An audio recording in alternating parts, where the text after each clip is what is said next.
2 அரசர்கள் அதிகாரம் 19. எசேக்கியா எசேயாவிடம் திருவுளம் கேட்டல்.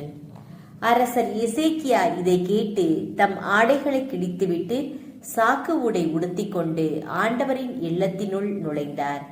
அரண்மனையின் மேலதிகாரியான எலியாக்கீமையும் எழுத்தன் செபுனாவையும் குருக்களின் முதியோரையும் சாக்கு உடை உடுக்கச் செய்து ஆமோஸின் மகன் எசேயா இறைவாக்கினரிடம் அனுப்பினார்.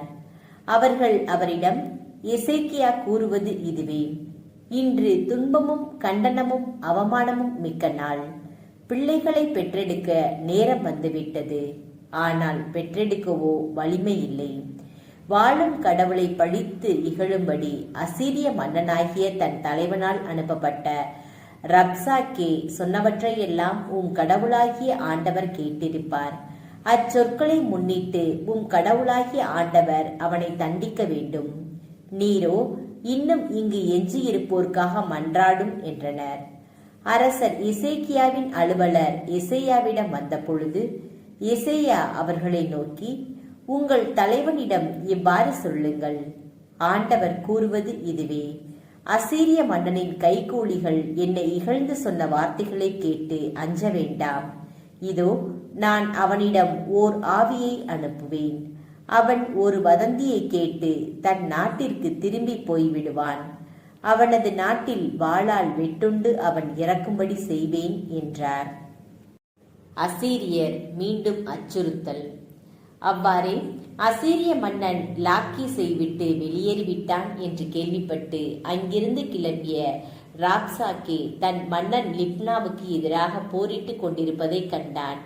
அப்பொழுது அசீரிய மன்னன் எத்தியோப்பிய மன்னனான திராக்கா தனக்கு எதிராக படை திரட்டி கொண்டு வருவதாக கேள்வியுற்று எசேக்கியாவிடம் மீண்டும் தூதரை அனுப்பி, யூதா அரசன் எசேக்கியாவிடம் நீங்கள் இவ்வாறு கூறுங்கள்: எருசலேம் அசீரிய மன்னனின் கையில் ஒப்புவிக்கப்பட மாட்டாது என்று கூறும் உம் கடவுளை நம்பி ஏமாந்து விடாதே. இதோ, அசீரியா மன்னர்கள் எல்லா நாடுகளுக்கும் செய்திருப்பதையும் அவற்றை முற்றிலும் அழித்ததையும் நீ கேள்விப்பட்டிருப்பாய். அப்படியிருக்க நீ மட்டும் தப்பிவிட முடியுமா? என் முன்னோர்கள் அழித்துவிட்ட கோசான், ஆரான், ரட்சேபு, ஏதேனியர் வாழ்ந்த தெலாக்சர் ஆகியவற்றை அந்நாடுகளின் தெய்வங்களால் விடுவிக்க முடிந்ததா? ஆமாத்தின் மன்னன் எங்கே? அர்பாத்தின் மன்னன் எங்கே? செபர்வயிம் நகர், ஏனா, இபா ஆகியவற்றின் மன்னர்கள் எங்கே என்று கூறியிருந்தான். எசேக்கியா தூதரின் கையில் இருந்த மடலை வாங்கி வாசித்த பின் கோவிலினுள் சென்று ஆண்டவர் திருமுன் மடலை விரித்து வைத்தார்.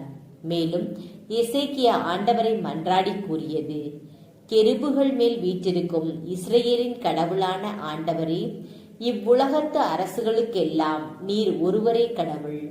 விண்ணையும் மண்ணையும் படைத்தவர் நீரே.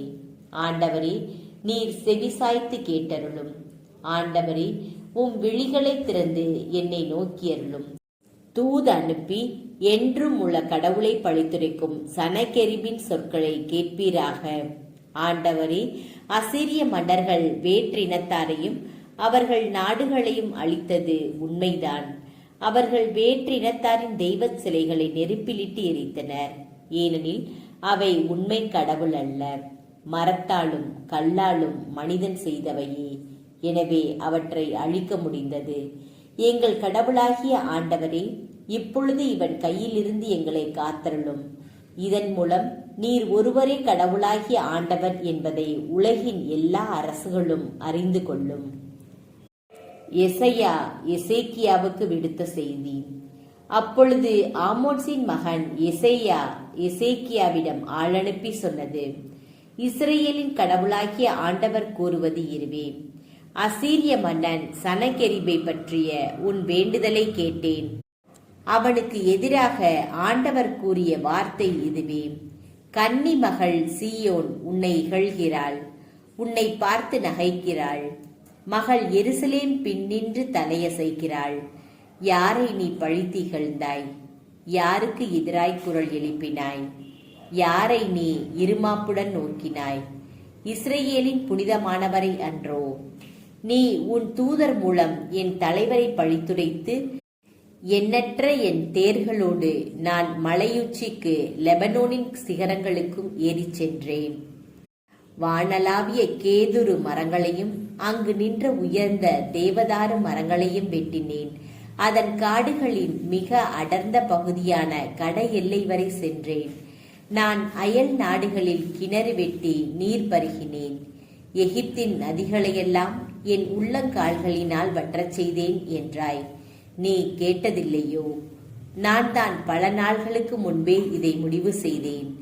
நான் தான் தொன்று தொட்டே இதை திட்டமிட்டேன்.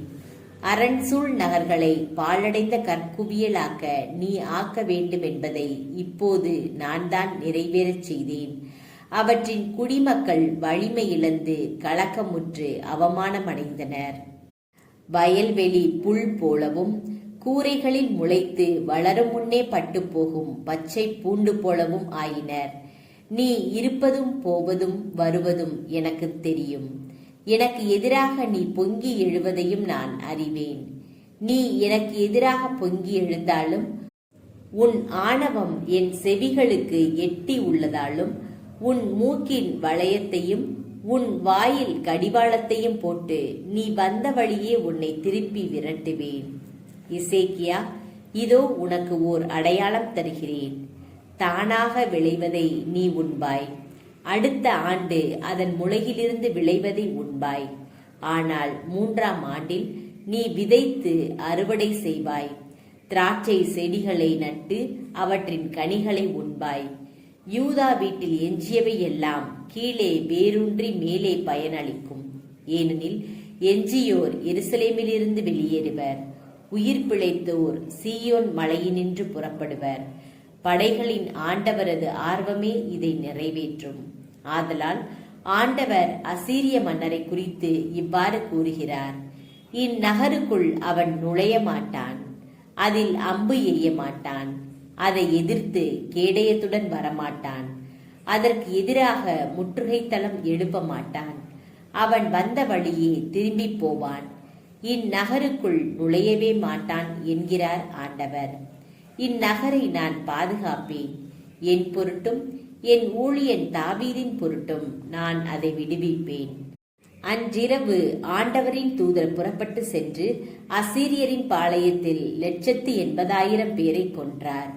மக்கள் காலையில் எழுந்தபோது அங்கு அனைவரும் செத்து பிணமாக கிடந்ததை கண்டனர்.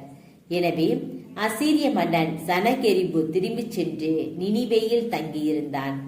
தன் தெய்வமாகிய நிஸ்ரோக்கின் கோவிலில் அவன் வழிபாடு செய்து கொண்டிருந்த பொழுது அவன் புதல்வர்களாகிய அதிரம் மெலேக்கும் சரேத்சரும் அவனை வாளால் வெட்டி கொன்றுவிட்டு அரராத்து நாட்டிற்கு தப்பி ஓடினர். அவனுடைய மகன் எசகத்தோன் அவனுக்கு பின் அரசன் ஆனான்.